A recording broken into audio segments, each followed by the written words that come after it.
Hello friends, तो आज video में हम सॉल्व करेंगे भारतीय संविधान के भाग 3 जो मौलिक अधिकार से संबंधित है। उन पे हम 30 महत्वपूर्ण प्रश्नों को सॉल्व करेंगे। वीडियो को अंत तक जरूर देखिएगा। वीडियो कैसा लगा कमेंट बॉक्स में जरूर बताइएगा। आइए चलते हैं बिना टाइम वेस्ट किए प्रश्नों पर। तो प्रश्न नंबर 1 है हमारा, देखिएगा। प्रश्न नंबर 1 है हमारा कि मौलिक अधिकार संविधान के किस भाग में वर्णित हैं, अर्थात जो मौलिक अधिकार है वो किस भाग में संबंधित है। तो भाग 3 से। ओके, तो B is the right answer. भाग 2 में देखेंगे नागरिकता का प्रावधान है। भाग 4 में डीपीएसपी अर्थात राज्य की नीति निर्देशक तत्व से संबंधित है। भाग जो 6 है यह राज्य के कानून विधायिका से संबंधित है। तो प्रश्न नंबर 1 का जो होगा B is the right answer हो जाएगा। Okay, B is the right answer. आइए चलते हैं प्रश्न नंबर 2 की तरफ। भारत के संविधान का जो भाग 3 है वो किससे संबंधित है? मूल अधिकारों से। ओके, मूल अधिकार से संबंध है या संबंधित है। नागरिकता का जो प्रावधान है भाग 2 में है। मूल कर्तव्य जो है 4A में है और राज्य के नीति निर्देशक तत्व जो है वह भाग 4 में है। ओके, तो एक फैक्ट याद रखिएगा, जो मूल कर्तव्य है यह मूल संविधान में नहीं था। ये ऐसे 42वां संविधान संशोधन 1976 में स्वर्ण सिंह समिति के सिफारिश पर जोड़ा गया था। ओके, तो ये फैक्ट याद रखिएगा। आइए चलते हैं प्रश्न नंबर 3 की तरफ। मूल अधिकारों को सर्वप्रथम किस देश में संवैधानिक मान्यता प्रदान की गई? तो संयुक्त राज्य अमेरिका में सर्वप्रथम इसे प्रदान किया गया संवैधानिक मान्यता। प्रश्न नंबर 4 है हमारा, भारत के नागरिकों को मौलिक अधिकार का वर्णन है। तो 12 से 35 मौलिक अधिकार है और 12 से 35 भाग 3 में आपको मिलेगा। तो A is the right answer. प्रश्न नंबर 5 है, डॉक्टर भीमराव अम्बेडकर ने भारतीय संविधान के किस भाग को सर्वाधिक अलंकृत भाग कहा है? भाग 3 को कहा है, अर्थात मौलिक अधिकार को। सी इज़ द राइट आंसर। और कमेंट बॉक्स में आंसर करके बताइएगा आप लोग कि डॉक्टर भीमराव अम्बेडकर के द्वारा किस आर्टिकल को भारतीय संविधान की आत्मा कहा गया है। ओके, प्रश्न नंबर 6 की तरफ चलते हैं। मूल अधिकार मूल कहलाते हैं क्योंकि वह मानव के प्राकृतिक और अप्रतिम अधिकार हैं। ओके, तो D is the right answer. आइए चलते प्रश्न नंबर 7 की तरफ। भारत के संविधान के भाग 3 में कुल कितने अनुच्छेदों में मूल अधिकारों का वर्णन है? तो कुल 24 में वर्णन है मूल अधिकारों का। ओके, देखेंगे 25 से धार्मिक स्वतंत्रता का अधिकार हो जाता है। प्रश्न नंबर 8 है हमारा, भारतीय संविधान द्वारा भारत के नागरिकों को कुल कितने मौलिक अधिकार प्रदान किए गए थे? देखिए लैंग्वेज पढ़िएगा अच्छे से। तो कुल कितने? 7 किए गए थे। तो B is the right answer. प्रश्न नंबर 9 है हमारा, वर्तमान में भारतीय नागरिकों को कितने मौलिक अधिकार प्राप्त हैं? तो कुल कितने प्राप्त हैं? 6 प्राप्त हैं। देखेंगे 7वां समाप्त कर दिया गया है। 7वां क्या था? निजी संपत्ति का अधिकार है, उसे समाप्त कर दिया गया। तो अब वर्तमान में कितने? 6 हैं। तो 9 का A is the right answer. Comment box में ज़रूर बताइएगा कि जो 7वां संपत्ति का अधिकार है उसे कौन सा संविधान संशोधन करके समाप्त किया गया है। प्रश्न नंबर 10 है हमारा, भारत के संविधान में मौलिक अधिकार हैं। मौलिक अधिकार डैश। तो मूल संविधान का हिस्सा था, न कि जोड़ा गया था। देखिए जोड़ा गया था, संसद द्वारा जोड़ा गया था, 42वां संविधान संशोधन करके जोड़ा गया था। तो ये तीनों नहीं हो सकता है। तो मूल संविधान का ये हिस्सा था मौलिक अधिकार। ओके, 11 की तरफ चलते हैं अब। भारतीय संविधान में न्यायालय में कौन परिवर्तनीय है? तो मूल अधिकार परिवर्तनीय है। ओके, तो डी इज़ क्या हो जाएगा? राइट आंसर हो जाएगा। उसके बाद चलते हैं प्रश्न नंबर 12 की तरफ। मौलिक अधिकारों को लागू करने का दायित्व है।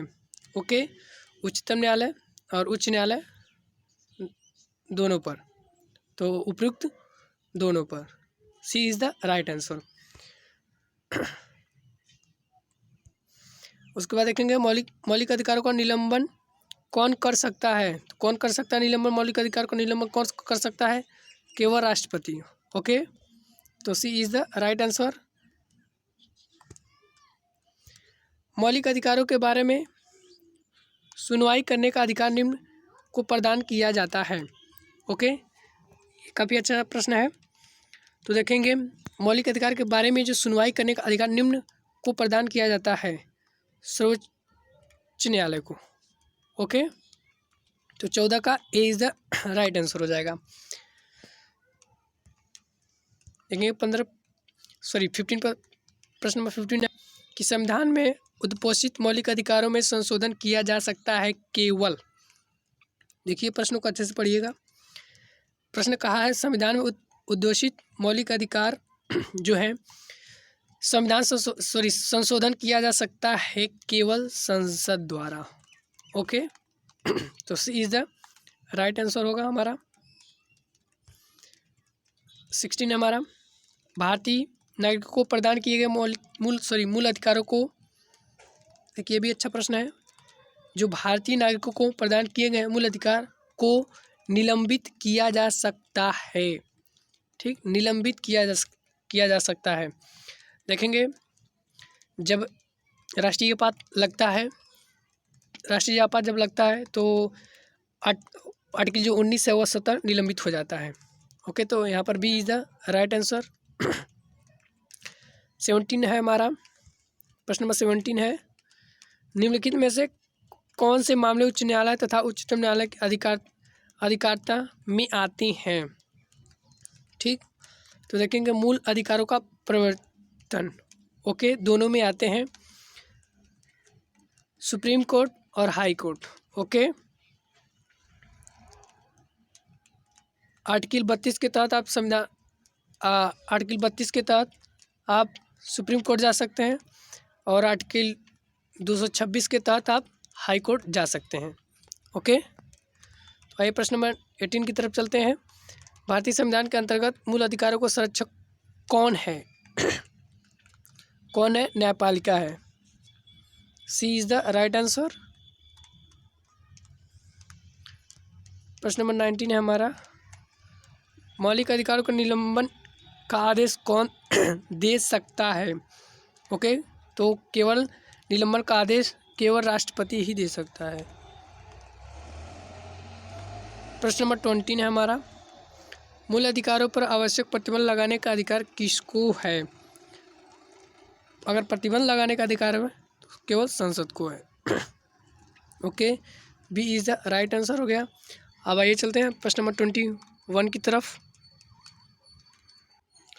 यहाँ पर सुधार कर लीजिएगा। देखिए प्रश्न नंबर 1 हो गया है, प्रश्न नंबर 21 है तो इसको आप सुधार कर लीजिएगा। तो मौलिक अधिकारों का प्रमुख उद्देश्य क्या है? तो देखेंगे व्यक्तिगत स्वतंत्रता को सुनिश्चित करना है इसका प्रमुख उद्देश्य। ओके, तो B is the right answer. प्रश्न नंबर 22 की तरफ चलते हैं। यहाँ पर देखिएगा सुधार करते चलिएगा। जो मूल अधिकारों को परिवर्तित करने की जो शक्ति है किसे प्रदान है? ठीक, परिवर्तित करने की शक्ति जस्ट अभी बताया सुप्रीम कोर्ट और हाई कोर्ट को। ओके, दोनों को। आप सुप्रीम कोर्ट आर्टिकल 32 के तहत जा सकते हैं और 226 के तहत हाई कोर्ट जा सकते हैं। ओके, प्रश्न नंबर 23 है भारतीय संविधान में प्रदत्त मूलभूत अधिकारों को निलंबित करने वाली सत्ता है। देखिए यहाँ पर प्रश्नों को अच्छे से पढ़िएगा। सत्ता है, ठीक, तो इसका जो राइट आंसर होगा वो हो जाएगा राष्ट्रपति। Okay, D is the right answer. आइए चलते हैं आप प्रश्न नंबर 4 की तरफ। प्रश्न नंबर हमारा है 24 है। देखिए काफ़ी ज़्यादा लंबा प्रश्न है तो इसको अच्छे से पढ़िएगा। भारत में मौलिक अधिकारों के संबंध में निम्न व्यक्तियों पर विचार कीजिए। ओके, पहला कह रहा है यह राज्य के कृति के विरुद्ध एक गारंटी है। दूसरा है यह संविधान के भाग 3 में सूचित है। देखिए आप इसे कॉमन सेंस थोड़ा सा लगा भी कर सकते हैं।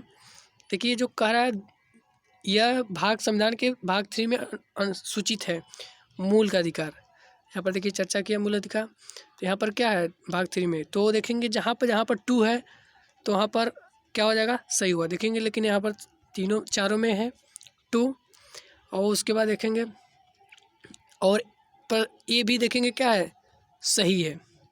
पहला भी क्या है, यह राज्य के कृति के विरुद्ध एक गारंटी है। गारंटी देता है। ओके, तो पहला भी क्या सही है, तो देखेंगे इसमें पहला इसमें है और पहला कहाँ है, यहाँ पर है, तो डी होगा नहीं, बी होगा नहीं, तो बचा क्या, 1 2 3 बचा, 1 2 बचा। तो देख लेते हैं तीसरा सही है या गलत है।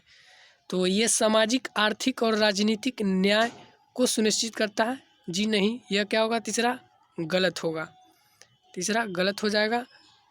यह प्रश्न नंबर 24 का A is the right answer हो जाएगा।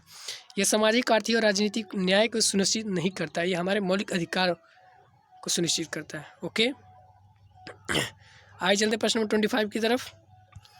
प्रश्न नंबर 25 है हमारा, सॉरी यहाँ पर देखिए मिस्टेक हो गया है, 26।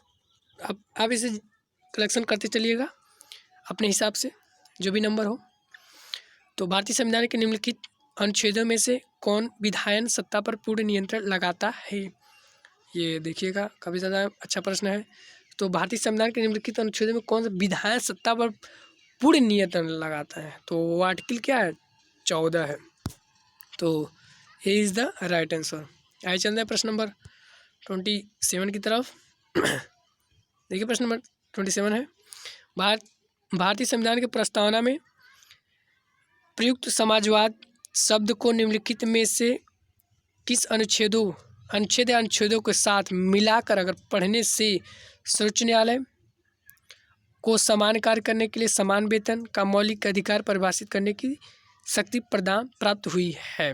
ओके, तो आप इन तीनों को मिलाकर अगर पढ़ेंगे तो सर्वोच्च न्यायालय को समान कार्य करने के लिए वेतन का मौलिक अधिकार परिभाषित करने की शक्ति प्राप्त है। ये 3 आर्टिकल को अगर आप पढ़ेंगे तो देखेंगे आर्टिकल 14 में क्या है, विधि के समस्त समानता, विधि के समस्त संरक्षण। ओके, 15 में देखेंगे, 15 में हमारा है आर्टिकल 15 में यह जाति लिंग भेद के आधार पर भेदभाव नहीं कर सकते हैं। 16 में क्या है, यह सरकारी नौकरी में आपको छूट प्रदान है। ओके, तो यह इसका संबंधित है, मौलिक अधिकार में आपको मिलेंगे। तो सी क्या हो जाएगा, राइट आंसर हो जाएगा। प्रश्न नंबर 28 की तरफ चलते हैं। जो विधि के समान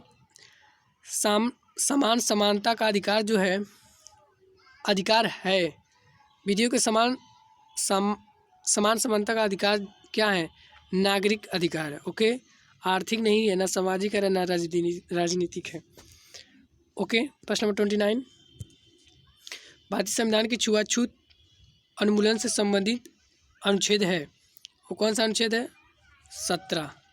ठीक, अस्पृश्यता, ठीक, अस्पृश्यता का अंत कहाँ मिलेगा, 17 में, या छुआछूत का उन्मूलन संबंधित आर्टिकल 17 में। ओके, आज का लास्ट प्रश्न है। वीडियो अंत तक देखने के लिए धन्यवाद, और ज़रूर कमेंट बॉक्स में ज़रूर बताइएगा कि वीडियो कैसा लगा। तो आज का लास्ट प्रश्न को देख लेते हैं। निम्नलिखित में से भारतीय संविधान के कौन से अनुच्छेद में किसी भी रूप में अस्पृश्यता निषेध के लिए प्रावधान है। देखेंगे जस्ट अभी पीछे बताया 17, कहीं भी अस्पृश्यता निषेध के लिए प्रावधान पूछ ले तो बिना देखे समझे आर्टिकल 17 पे आप मार सकते हैं। ओके, तो आज के लिए बस इतना ही, धन्यवाद। ये हमारा पार्ट 1 था, पार्ट 2 नेक्स्ट टाइम आएगा, तो इसको अभी देखिए और क्वेश्चन को पहले देखा करिए, उसके बाद आंसर अपना मारिए, उसके बाद आंसर को देखिए। ओके, तो आज के लिए बस इतना ही, धन्यवाद।